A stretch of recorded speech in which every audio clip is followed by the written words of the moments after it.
All right, the second portion is on managing slides. There's just a couple things that I want to review here. Basically, how do you bring in slides from other presentations? So if I'm working on a presentation and it wants me to import information from a Word doc, usually it'll have you do this at the end. Is what I've seen on the test. So you're just going to come over here and your new slide, you're going to insert the slides from outline. You're going to go and find an outline. I don't have one in here. Let's see, a revised grading policy. And this just takes a moment. The real test is going to have like a very basic doc that gets imported. And then you'll have slides down here. So because the revised grading policy that I have is in a table, it doesn't really know how to import that, but for the test it will know, so you'll be good. The other thing that it may have you do is bring in slides from another presentation. If you are doing that, that means you're reusing the slides from that presentation. So you need to reuse slides, come over here, and find another presentation. So let me go to personal finance here. We'll pull up my insurance presentation. It shows like a mini version of every single slide. You can tell it to keep the source formatting, or if it doesn't tell you to do that, don't click it. But then all you do is click them, and it will add them to your presentation without you having to do like copying and pasting or anything like that. This is a really simple way to bring them in. Make sure you pay attention to where it wants you to insert them. Usually it's at the end of the presentation. The other thing that I want to show you was inserting summary Zoom slides. Now I haven't seen this on a test yet, but I haven't seen too many of the 2019 tests. Like I've seen the one that I took, and that was it. Okay, so Zoom slides are similar to Prezi. I'm sure you guys have made Prezis for other classes, but you are simply going to put in a summary Zoom. You click what slides you want to be on there and insert, and it puts in this little summary thing. And then similar to a Prezi, when you are in presentation mode, you just click on it, it zooms in, you click it again, it zooms back out.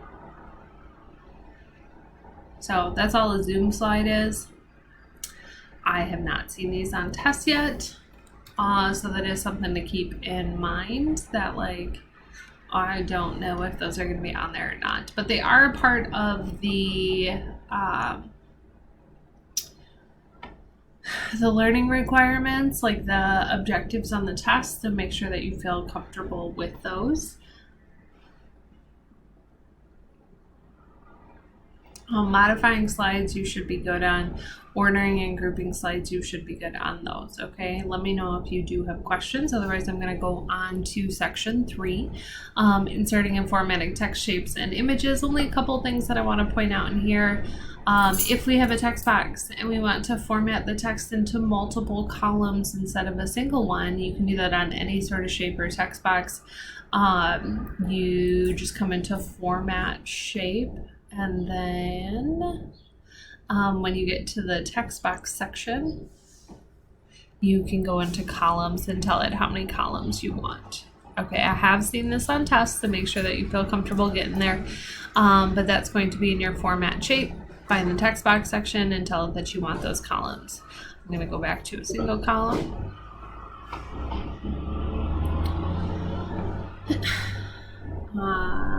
Next, apply built-in styles and effects to images. This is something you guys are familiar with.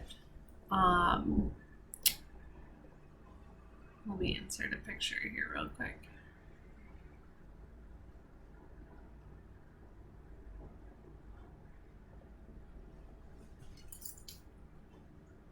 Go with this picture right here. So when you are working with a picture, there are two different things that you have to pay attention to. If it talks about artistic effects, then make sure that you are looking in just at the artistic effects, and you will see that this actually like alters or puts a filter on your photo. And then the other piece is picture styles. Okay, so it doesn't want you to apply one of these like preset templates.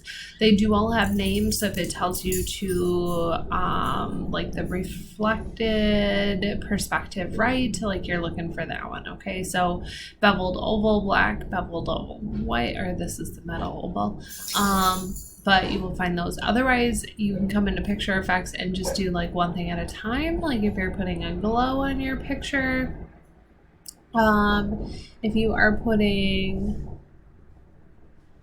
a beveled effect on your photo, kind of making it pop out some, those pieces. Okay, so you can do those individually, or you can do these preset ones. Okay, but make sure that you're paying attention to the right areas. Is this a picture effect, or is this an artistic effect that you're using? Let's see.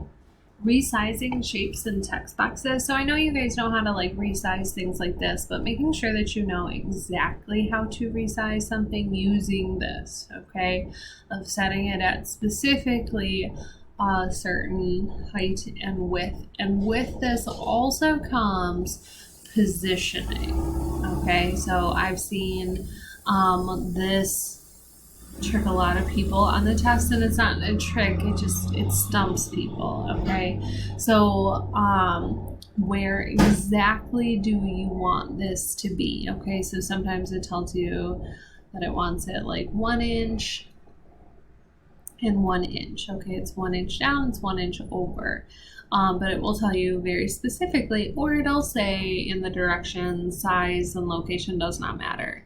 So like as long as it's somewhere over here on the left, top left corner, bottom, whatever, that's fine. But it may tell you that it wants a very specific location. So be prepared to pull that up so you can enter that. Alternative text. Okay.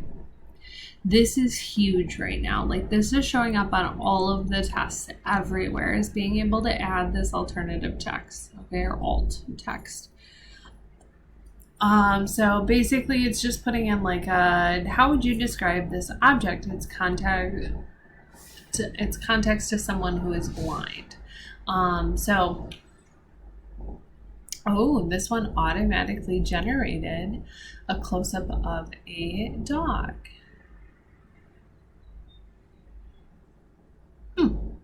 Interesting.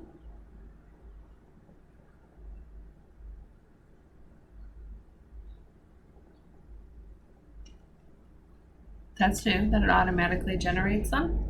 But otherwise you can type in here whatever it tells you to, or copy and paste whatever it tells you to put in, okay? So those are different things that you should be prepared for. Drawing is a new thing. I haven't seen it on any tests yet, but it might.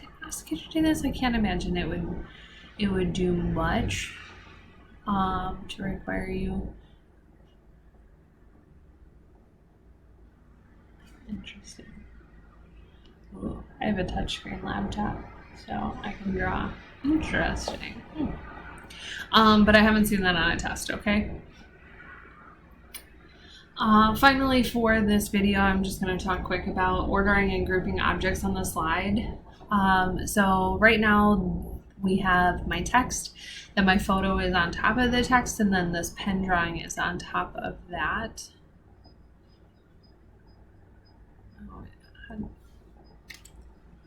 Okay, had to press escape. Okay, so I can see that like my picture is on top of the words, but it is behind the ink from the pen.